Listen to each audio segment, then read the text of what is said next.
ఇవాళకి బాబు మనకు దూరం అయి 18 ఏళ్లు పూర్తయ్యాయి. తొలి కాన్పులో పుట్టిన బిడ్డ కలకాలం ఉండాలని, వాడితోనే తలకొరువు పెట్టించుకోవాలని కన్నవాళ్ళు కోరుకుంటారు. కానీ మనకే అదృష్టం లేకపోయింది.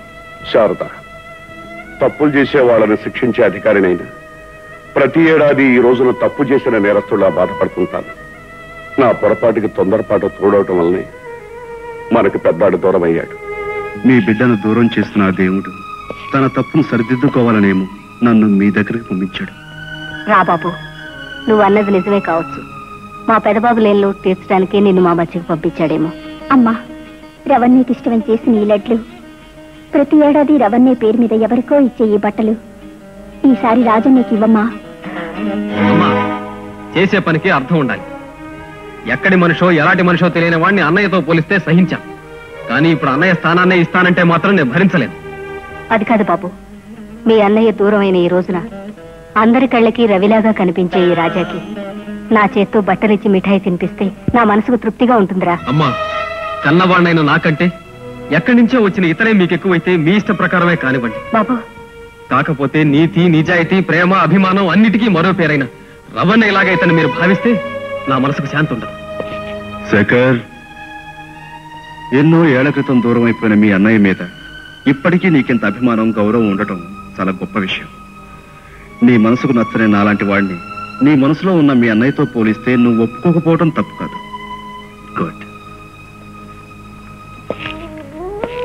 అమ్మా, తెగిన గాలిపటంలా ఎక్కడి నుంచో వచ్చి పడ్డ నా కోసం మీ కన్న కొడుకు మనసు బాధ పెట్టద్దు. ఎలా వచ్చానో అలాగే పోయే మనిషిని నేను. కానీ చివరి వరకు మీకు అండగా ఉంటూ మీ పేరు ప్రతిష్టలు నిలిపేది శేఖర్. అందుకే అతని మనసు బాధ పెట్టడం మంచిది కాదు. అతని మాటను మన్నించండి. వస్తానమ్మా.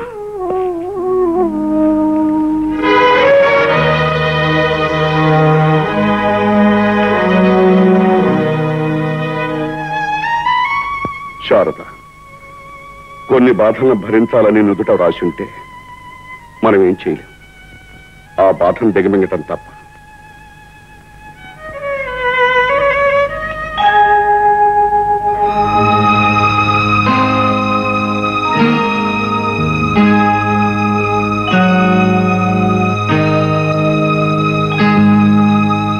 అమ్మా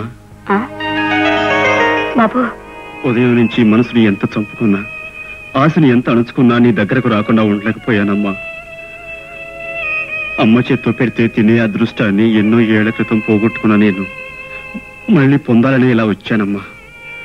ఏదమ్మా, నీ చేత్తో చేసిన తీపి నాకు తినిపించు. తప్పకుండా బాబు, తప్పకుండా. పొద్దున్న వెళ్ళిన దగ్గర నుంచి నాలో నేనెంత కుమిలిపోయానో తెలుసా. కానీ చిన్నవాడి మనసు కష్టపెట్టడం ఇష్టం లేకే నోరు మూసుకూరుకున్నాను. మళ్ళీ నువ్వే వచ్చావు, చాలా సంతోషం బాబు. ఉండు బాబు, తెస్తానుండు.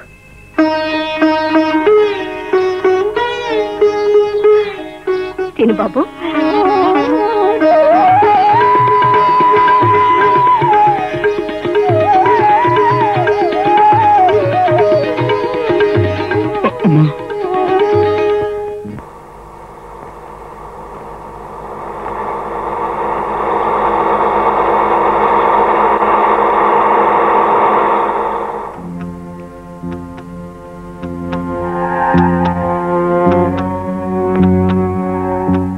ఏడు గురుగారు, పిల్లలంతా బాగున్నారా?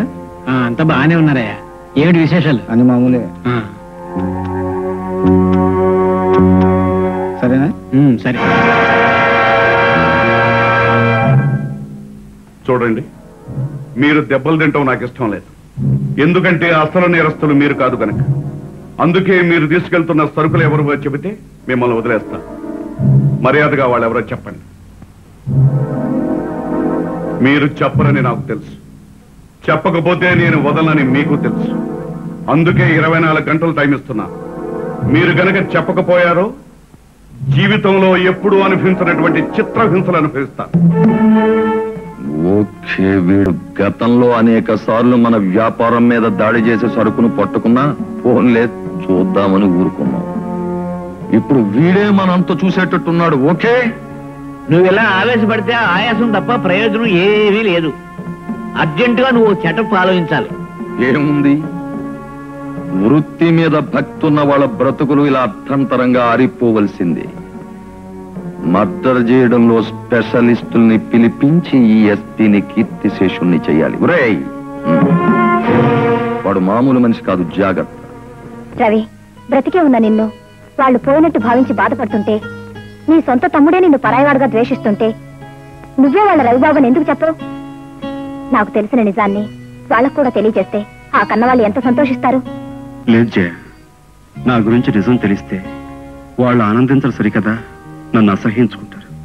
రవి, అవును జయ, ఆ రోజు ప్రవాహంలో కొట్టుకుపోయిన నేను కలకత్తాలో భోపాల్ అనే పేరు పడ్డ పెద్ద స్మగ్లర్కి దొరికాను. అతని నీడలో కాళిదాస్ అనే గూండాగా ఎదిగాను.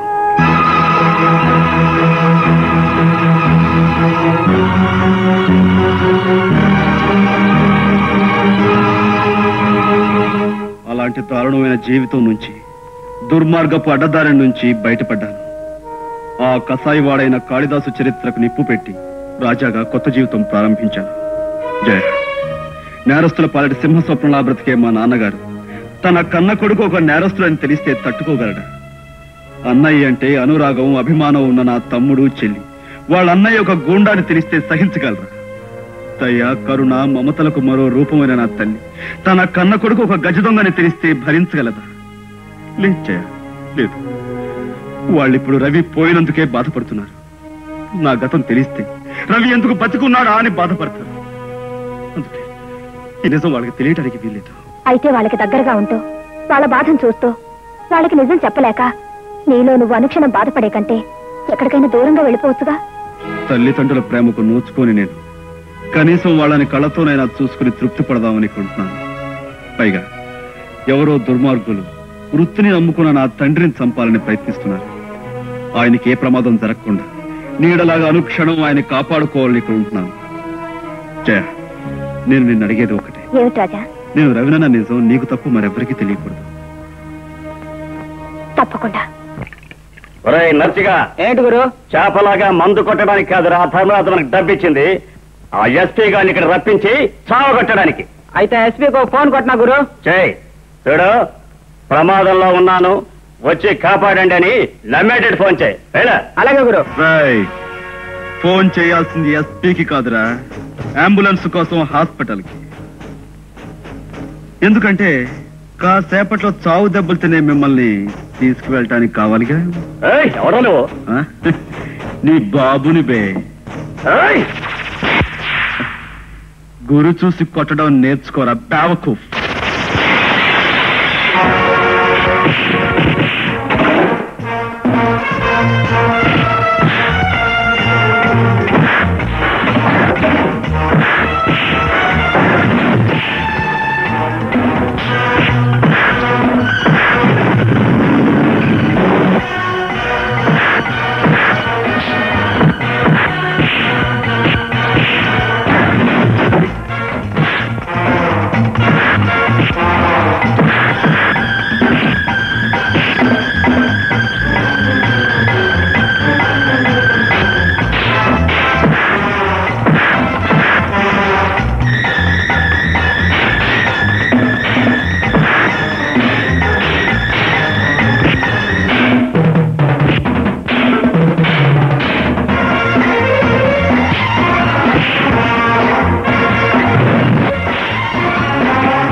ఏమిటి ధర్మరాజు గారు, ఏమిటి మీరు చెప్పేది? ఏం చెప్పమంటారు ఎస్పీ గారు? ఈవేళ నన్ను చూడడానికి వచ్చిన బంధుమిత్రులను కొట్టాడు, ఓకే.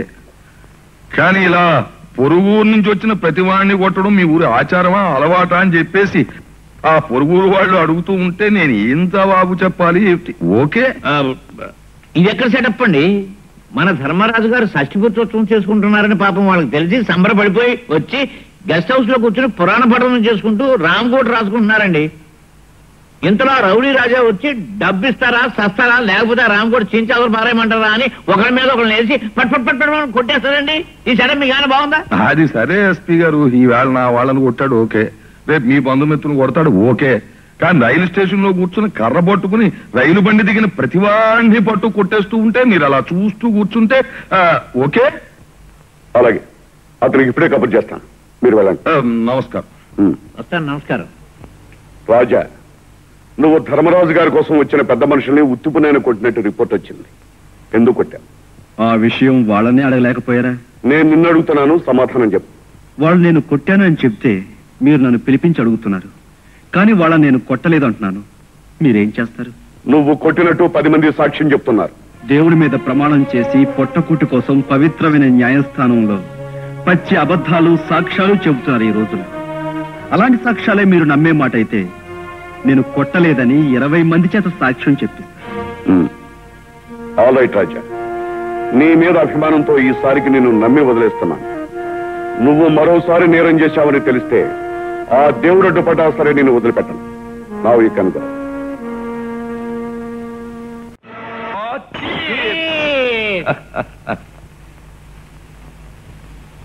ఆ ఎస్పీ గారిని ఆ రాజా మీద ఉసుగొలిపేసి మనం తప్పేసుకున్నాం. ఏదో ఒక రోజున ఏదో ఒక మిస మీద ఆ రాజాగాడిని కొట్లో వేసేస్తాడు. కానీ ఆ రాజాగాడు అసాధ్యుడే. ఈ నాటకం నడిపించింది నువ్వేనని తెలిస్తే